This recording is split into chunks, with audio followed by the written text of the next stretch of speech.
Welcome back, guys. So today in this video I'm going to be talking to you about my thoughts on the movie Terminator 2 Judgment Day, released in 1991. So I originally was not going to watch T2 because I remember seeing it a couple times as a kid, and after watching the last Terminators, Dark Fate and Genesis, I didn't know if I wanted to watch it, but I figured, you know what, I want to watch it now as an adult, really, for the first time, and sit all the way through. And let me tell you something. Having watched all the Terminators before this, T1 up until Dark Fate, and really understanding the story, watching Terminator 2 for the first time, knowing the story, made this movie a lot better. Because when I was a kid, I did not understand some little small parts of the movie or the story itself. I only understood the action part, good guy, bad guy, very a simple kind of thing. But now I can say I've watched the entire franchise, and I can make a formulated, based opinion on it now. So let's start with some basics. This was the second movie in the series of movies. This one came right after Terminator, which was also a huge success. But Terminator 2, it had a $102 million budget, so it was one of the more expensive films to create, which, as a result, it kind of released late. And that is primarily because it was one of the first films, blockbuster films, to use a computer-generated villain. So with Robert Patrick as the T-1000, you can see as you watch the movie how many special effects, like, I think that's one of the things that was so cool about when you saw, because after watching Terminator, you didn't see those special effects like you see in the T-1000, how it's made of liquid metal and it's like its pieces are coming together after being shot. And so I can definitely understand that. Makes sense that it was one of the most expensive films to create, but at the same time, this movie was also one of the highest grossing films in 1991. It grossed about $520 million, so it definitely made up for its expensive production cost. And that was because of the visual effects and the action sequences. A lot of people praised Robert Patrick's performance as the T-1000. And so I just want to make sure, yeah. So, it gained a lot of awards, Academy Awards, and then its commercial success, released into video games, comic books, novels, and even a live action attraction called T2 3D Battle Across Time. T2 is also highly considered one of the best science fiction action films ever made. It would eventually influence visual effects in film, going from practical effects to a heavy reliance on computer-generated imagery, CGI. And so, yeah, that is pretty much a little bit about the movie itself and its release. But now let's talk about the actual movie. So, Terminator 2, I will say my favorite Terminator is probably the first one. Terminator 2 comes in very close, as a close second, because James Cameron really kind of took a different turn with T2. The first one, you really felt more. It really felt more of like horror sci-fi. It was darker. I wonder if it was because of the storyline itself, or was it because did it seem that way because of the limitations in technology? But I think T2 was more of a an action sci-fi, and the action. I think T2 didn't go. At least viewing it now, it didn't seem to, it seemed to do the action just right. But I'm thinking about it now, and I feel like Terminator 2's set the way really for the rest of the Terminator movies, T3, Salvation, Genesis, and Dark Fate, with this sort of over the top action, because you'll remember in Terminator 2, you still had a helicopter, scene, they were at Cyberdyne, and Robert Patrick basically acts like Evil Knievel, and has the bike, and he crashes out the window onto the helicopter, right? And so, you compare it to T1, that was really kind of over the top. I mean, Terminator 1, you did have the chases in the street, but it seemed like with Terminator 2, it took it a lot further, with that scene at Cyberdyne. I think was one of the entire film was the biggest over-the-top action part that I didn't really enjoy from the film. That part where Robert Patrick basically, rides from the building, breaks the glass, and hijacks a helicopter. But this action sequences they did have for the most part did not seem that over the top, because I think it really kind of, like when you talk about the highway chase with the motorcycle and the truck, it didn't seem like it was too over the top. It seemed realistic. Seeing what's his face, John Connor on a mini bike, was kind of hard to picture now looking back. Just seeing him on a mini bike, and then the T100 model chasing him on a bike himself. So it had its action sequences, and it was definitely different than the Terminator. So I think Terminator 2, for me, it comes in second because it changes the direction, the mood of the Terminator franchise, and it ultimately inspires most of if not the rest of the following Terminators. And so I think a lot of the producers who went on to produce the following Terminators were highly influenced by this one film here. And I think, Terminator 1 kind of gets lost, because Terminator 2, kind of overshadowed the Terminator in a lot of ways. I think a lot of people who are not true Terminator fans will likely say Terminator 2 was the best one.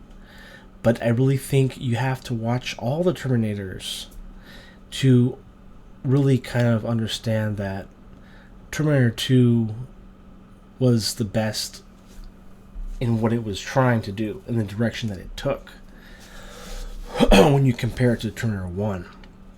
So that But that said, Terminator 2 was still a great movie. I mean, its special effects were not crazy, and that was because CGI was still very early, as we can see here.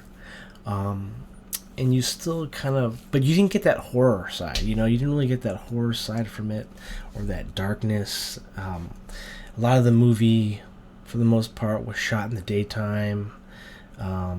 In LA, around Los Angeles, and in the first one, it was almost dark throughout the entire movie. I don't think we saw daytime once, maybe a little bit of like a glimpse of dusk, but Terminator 1 was much darker.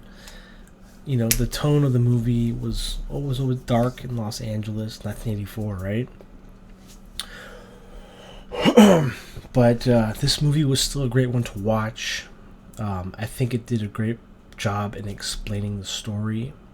So when we talk about the story here, this movie takes place in, was it 1995, right?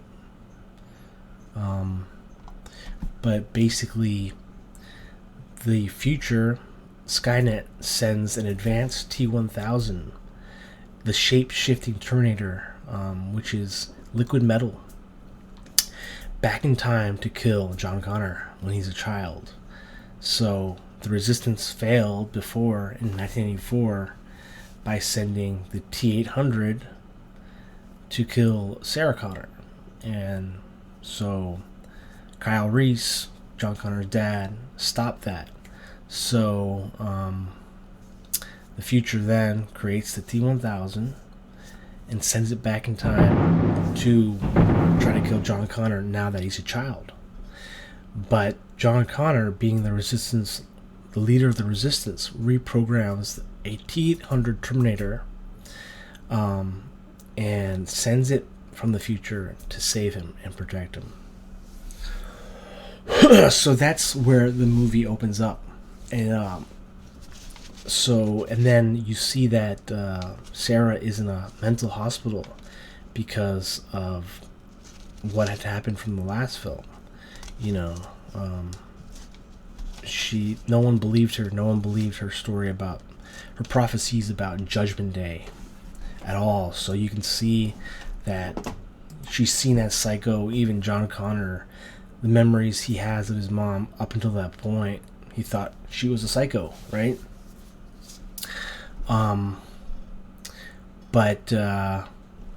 So that's where it opens up. You see the T-800, from the future, and you get that very famous scene in the bar, right, where he's walking into a bar, he's naked, and he wants the clothes, and that great fight scene. And that scene in the bar was probably one of the greatest scenes in all cinematic history, I would go as far to say. And it was just such a great scene. It really set the mood for where T2 was going, because T2 was very much an action film. So right away you have action, right? Something I took some notes when I was watching this, and something that was very interesting to me was that in the beginning of the film,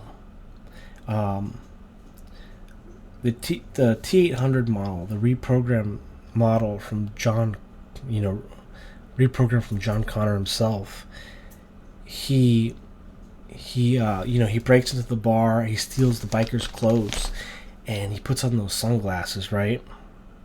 And then you have the music, that Bad to the Bone music playing. And I think people who first see the movie are like saying, is this the bad guy? Because this must be the bad guy, right? A Terminator from the future, breaks into a bar, and basically fights an entire patronage in the bar and steals her clothes. So you think he's the bad guy. He must be the bad guy of the movie. He has the shotgun, right?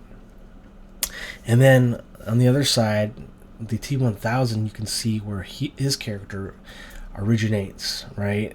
And he, T-1000, takes over a cop. So the T-1000 himself, even though he's sent out to kill John Connor, it was interesting to me to see that he, disguised himself as a cop, that is meant to protect and serve, Los Angeles, whereas the T-800 was, even though he was sent to save John Connor, he's kind of sent. You see him in a light where he's perceived as he could be the bad guy, right?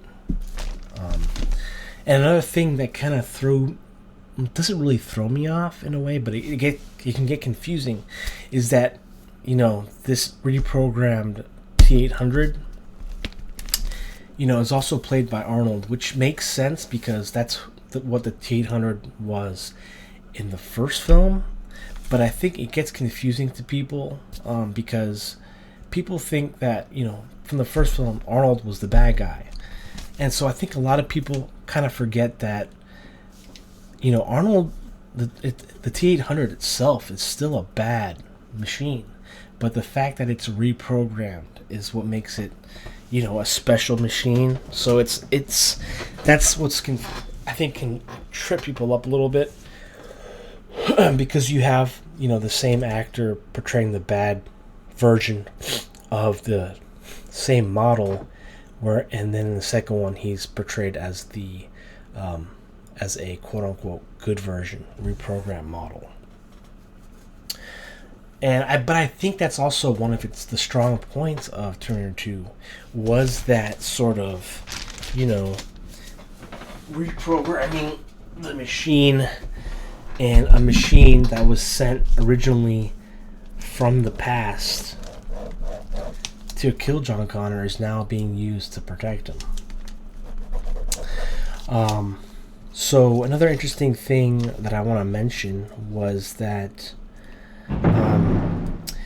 this movie referenced 2029 a few times, and I'm just thinking to myself, geez, it's almost 2029 itself. There's 6 more years, and the movie itself was released in 1991. So 2029 at the time really did seem very futuristic. But now that we're almost there, it's kind of crazy in a way.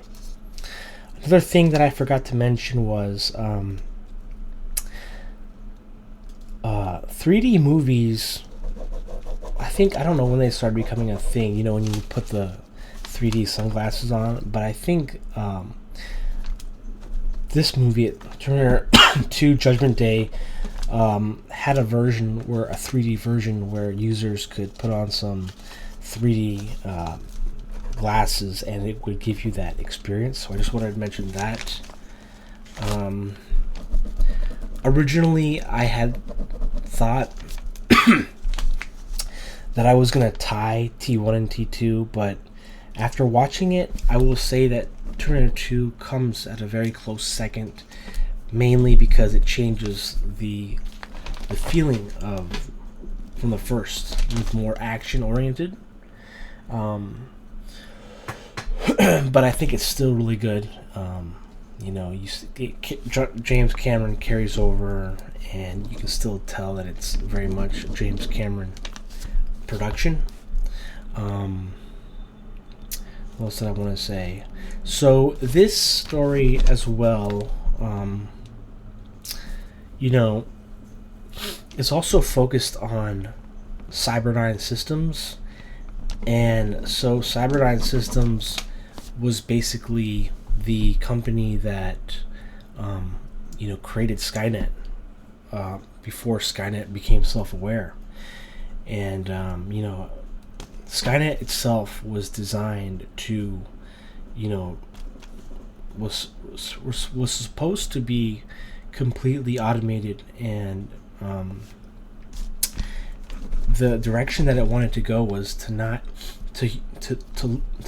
lose human life, to make all these high-tech missile defense systems be really controlled by robots and AI, so that humans wouldn't be sacrificed. But it ended up backfiring, where Skynet saw humans as the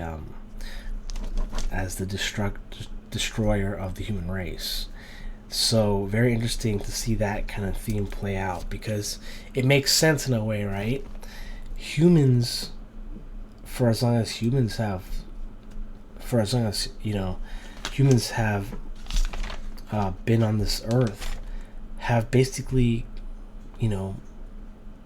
attacked. We've attacked each other. We've almost, with all the, you look at history, humans, war, um, you know, genocide, all this stuff.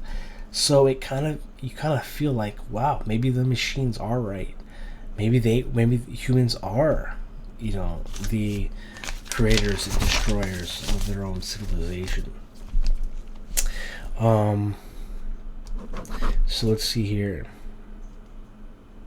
I'm just trying. I wrote down some notes.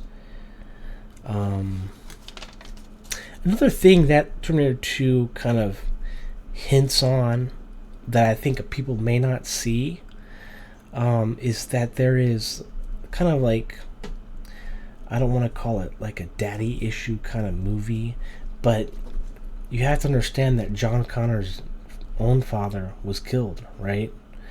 In the first Terminator. So John Connor grows up without a father, and so you learn a little bit about the backstory, where Sarah Connor is teaching John Connor to. Sarah Connor is basically telling John Connor about the Resistance, right? And John Connor, doesn't believe it until this movie takes place. But I saw a lot of themes, like familial themes, where, a strong father figure. Sarah Connor really kind of wanted that. And so she even says throughout parts of the movie how this T800 reprogram acted like the perfect father for John Connor, because it was protecting him. It was, John. That was basically John Connor's first experience with like the quote unquote perfect father, because you can tell throughout the movie that Sarah Connor was dating a couple of guys, and they try to take advantage of her and whatnot. But she was saying how she was kind of perplexed how this machine, in some way could be the perfect father for John Connor, yet it was a machine, right? So that was something that I found very interesting. And you learn some facts about this Terminator and the T800 models. There was a point where the T800 was saying to John Connor that the more contact he has with humans, the more it learns from humans. And that part was very interesting to me, because it reminds me of like neural network programming with AI now. And so basically, AI kind of learns from humans, from human input, and so it's crazy how futuristic this movie really is. Another thing that I thought was kind of interesting was, I had a thought to myself, and I let me know what you guys think. But I trippy kind of question. But what if John Connor himself sent himself from the future to save himself? And I wonder if, is that even possible? Like, because these things are sent from the future, and the past can't be altered. So they're trying to change the future by changing, the past. So I'm wondering, could John Connor have sent himself just as himself, along with the T800? But I think that's where it's kind of, where the other movies kind of fill in that gap, because I think that's essentially what happens, where well, not John Connor himself, but Kyle Reese and the Terminator, the reprogram. So yeah, that was just an interesting kind of question I had. Maybe you guys can let me know. I need your Terminator super fans to answer that for me. Is it possible that John Connor could have sent himself from the future back to the past with the T-800 instead of just sending the T-800 that he reprogrammed? Another thing I want to note in the movie was that you see this theme of John himself catching feelings for the Terminator, because to John Connor, this reprogrammed Terminator really, really feels like a father for John Connor, more than any other, previous, any other person that was, courting his mom. So you can definitely see throughout the movie that John Connor, he cries basically for the Terminator, especially when he, when he asks Sarah Connor to terminate him at the end, right? And then you see from the machine perspective, from the T-800, that he understands now why humans cry. He says that in the film. He says, "John Connor, I understand why humans cry, but I cannot." And so that's the part where you see that the T-800 is learning from humans. And you can see that too in John Connor, training the T-800 even as a young boy, saying, "Hey, you don't talk like that." And you see, like, from the movies, little things like, the Terminator, instead of like hijacking a car, it'll just try to find the keys, stuff like that. So but that is my thoughts on the movie. I put it at a second, very close second to Terminator 1, just because it takes a completely different direction. But the different direction that it took, it did it pretty well, especially for the time. But it definitely influenced a lot of the rest, if not all, of the other Terminators. So we never really, you take T2, T3, T4, T5, right? And T6, right? And those Terminators, really, none of them could capture what T1 did, the Terminator. And so it's kind of interesting to see that. I think a lot of these future films that came after T2, really, they took T1 for the story, but they never really wanted to recapture that darkness that we saw in the first one. Let's see here. Yeah, so there was very, very cool movie overall. How the shape-shifting T-1000 could, change voice and, try to trick John Connor and trick people, basically. Yeah, I'm trying to think of my favorite scene. Probably my favorite scene would be, that beginning when the T-1000 chases John in the mall. That's probably my favorite scene. Probably the most iconic too, when Arnold Schwarzenegger first encounters the T-1000. And he drops the roses. I think that's a theme in some of James Cameron's movies. I think even in Batman you have that rose kind of theme. But Batman was from Tim Burton. I don't even know what I'm saying anymore. But yeah, those are my thoughts. Hope I wasn't rambling too much. But I love that I can finally say I've seen the whole series. So my final rating would be T1 as the best, T2 second, T3 third. So it kind of works that way. And then personally speaking, I did enjoy Salvation myself. I enjoyed Salvation more than I did Genesis and Dark Fate. So for me, it's T1 best, then T2, then T3, then T4 Salvation. and I put T5, Genesis, and Dark Fate pretty much the same. So they come at, they tie for last place for me. So with that said, let's play this version of J.P. Salas's Judgment Day. So it's based off the Williams version, but it has his own twist. Here we go. Judgment Day. Judgment Day. Direct hit. Ball safe. Don't move. Don't move. Love the artwork on the slingshots. You can see the T800 on the left, T1000 on the right. So we compare this one to the actual Williams one. Williams had more blue. This one has a lot more explosions, reds.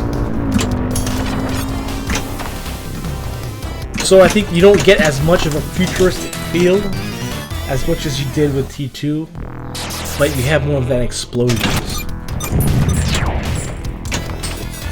I love the explosion effects near the, come on, Don't move. near the flashers in the back there. Physics are just as hard as the actual one, because this table was designed by Steve Ritchie, so it's got that fast. I love it. Oh, it almost went into the kickback.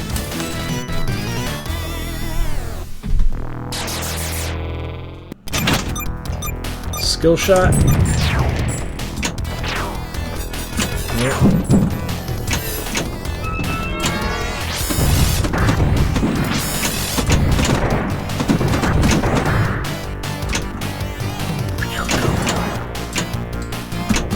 Lock sequence initiated. Okay, lock sequence. Lock it in the endoskeleton. Oh Hasta la vista, baby. no! Let's go again here. Judgment Day. See? 2029. Direct hit. Lock sequence initiated. Come on, ball safe.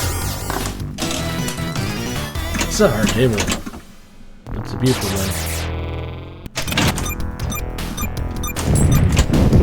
Direct hit. You do have to play into the post Secured. as much as possible. The post is your friend on this table. So if you can get used to playing with the post, I think it'll save a lot of grains. You have to trust the post. Lock sequence initiated. When I say play into it, you have to trust that it's going to do its thing.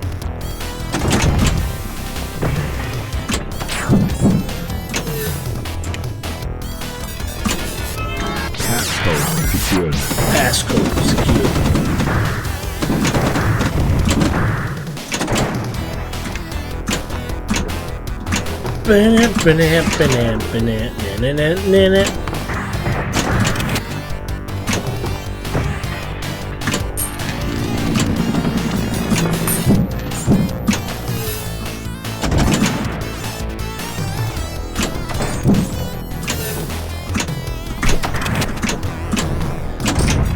Love these like sounds of the reloading of the guns, the sprays, the weapons.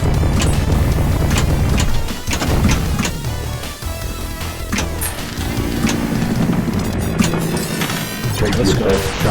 Okay, here it goes. Also, this is a cool shooter here. Will you miss? Oh, see, I tried to. Oh man! Another thing I like about this movie too, at the beginning of Terminator, is the scene where you can see the future, like how the Resistance is trying to fight off these Thunder Killers. Oh, I love that.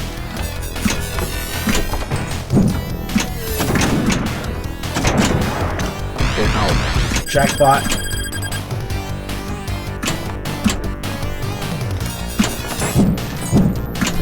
Oh no, I didn't play to the post.